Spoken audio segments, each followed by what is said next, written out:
everyone. Hello.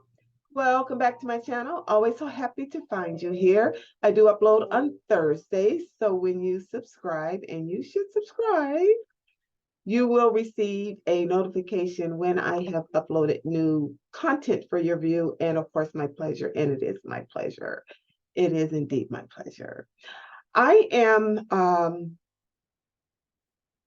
wanting to address this issue regarding, well,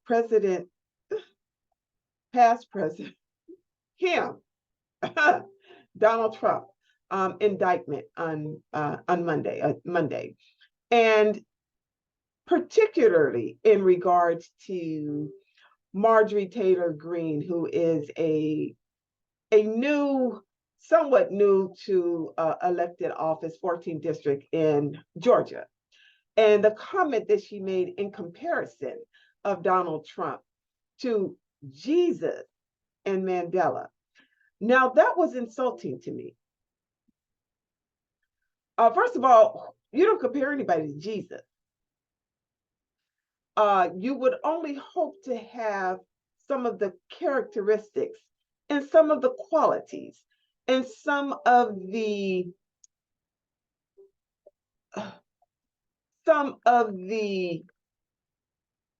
personhood of a good Christian. Is about as close as you can get to Jesus. You cannot compare yourself to Jesus, first of all.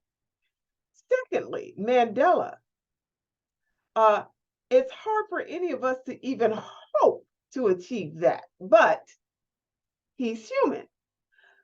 There's still no comparison, because Nelson Mandela was imprisoned for a righteous reason, anti-apartheid.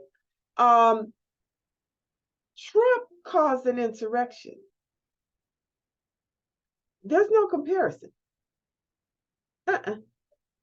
No, there's no comparison. Nelson Mandela is a name that we all regard in such high esteem. Trump is low down. So there's no comparison. When you say WWJD, what would Jesus do?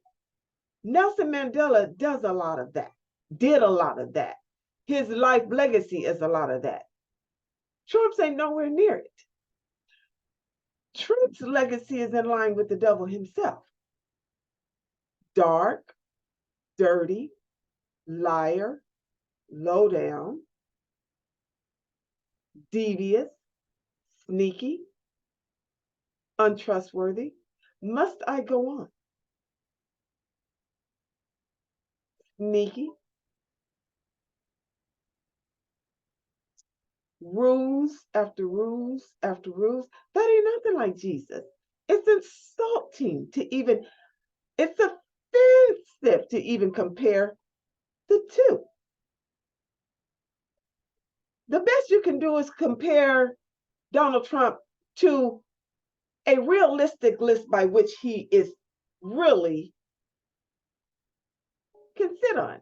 For example, the list of, and I'll drop it in that part, I'll drop in the description box, but I'm not just dropping anything about Marjorie Taylor Greene in the description box. Not on my channel. The list of our presidents, and there's a list that has the best to the worst. Donald Trump is at the very bottom of that list. There's only two that's in front of him for being the worst. I mean, the absolute bottom of the barrel. The only two that's in front of him was Andrew Johnson and James Bennett. They're both low down. They're both madmen. So is Trump. One of them were also impeached. Trump got him beat by being impeached twice. So see, that's what you compare. This is a realistic comparison. Presidents, low down presidents, ranking them by their record, the impeachment.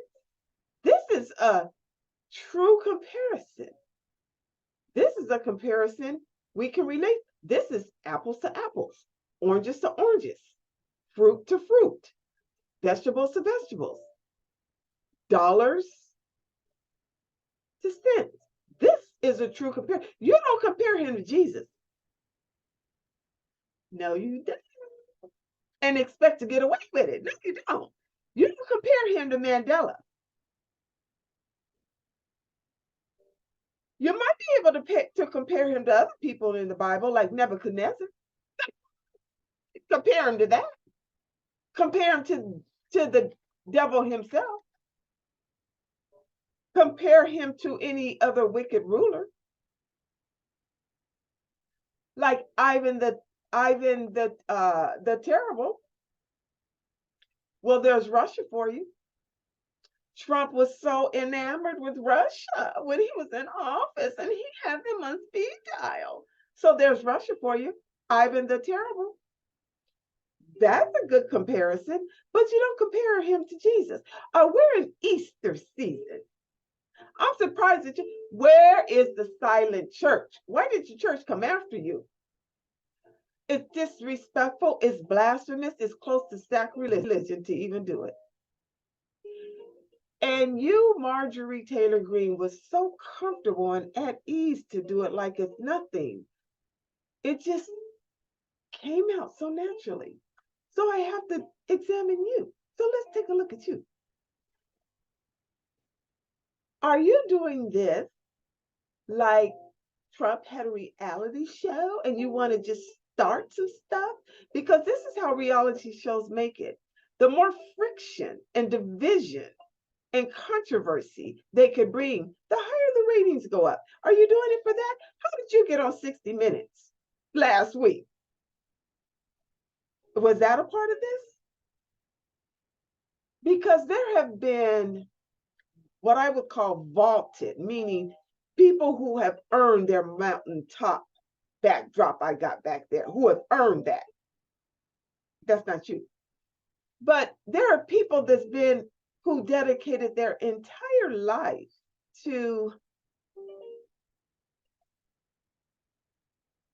no, I don't want to just say the political field. I think it's deeper than that. There are some who have dedicated their life to service, who truly are more than just a politician, whose names we never hear. How did you and not them get on 60 Minutes and you've been in office for just 2 years? That's not just circumstance. That's strategy. That's design. That's a ruse. So you got the same traits Trump got. What I call the wretched Republican. And I'm not saying all Republicans are wretched. No. No. Didn't say that. But when you do such a thing, people have to look at you. So let's continue looking at you. How is it that you've been in office for what, 2 terms? Barely. Not even 2 terms, because no, that's not 2 terms. 2021. So just since 2021, it's not even a full term yet. 2021, you got in. And by 2022, you and Brian Glenn, who's a producer on a radio show who you met by going on his show trying to pump yourself up, had an affair and you both left your spouses for each other. So there you go. What kind of character you got? Your personal choices. You're in line with Trump himself. Sleeping around. Stormy Daniels. Okay? So when you compare Trump to Jesus, Jesus calmed the storms. Trump slept with one, Stormy.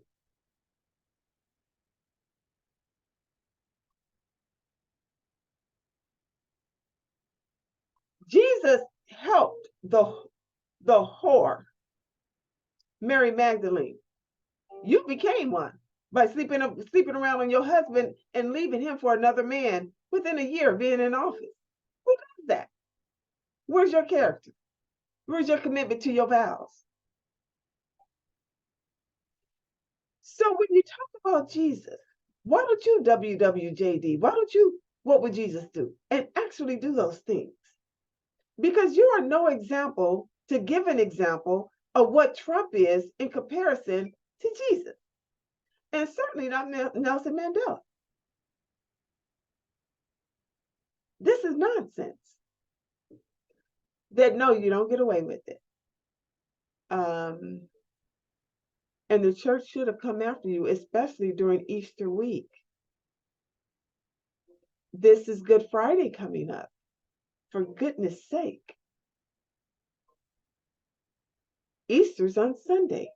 May your soul rise a little bit. Because what you don't do is you don't make a mockery out of a man named Mandela.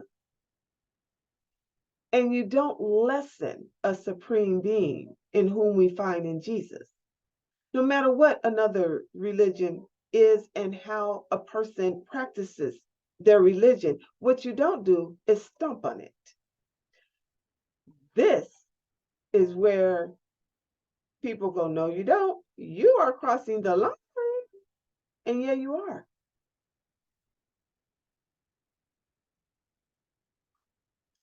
Jesus brought people together. Trump separates them. Nelson Mandela fought for people. Trump encourages people to fight amongst each other. This is just nonsense. This is just nonsense. The character, the integrity, the leadership, the values, the legacy by which we are to be proud ain't in none of that. So don't do it, right? Don't do it. Don't do it. I hope you find yourself in a church on Sunday, but I'm not sure any will let you in. Have a good day, everyone else. I love you. Bye. Thanks for watching, and do share, and let's do what Jesus would do, okay? And let's honor Nelson Mandela so that others with the wrong thwart view can understand what that really looks like. Yes, and I love you. Bye.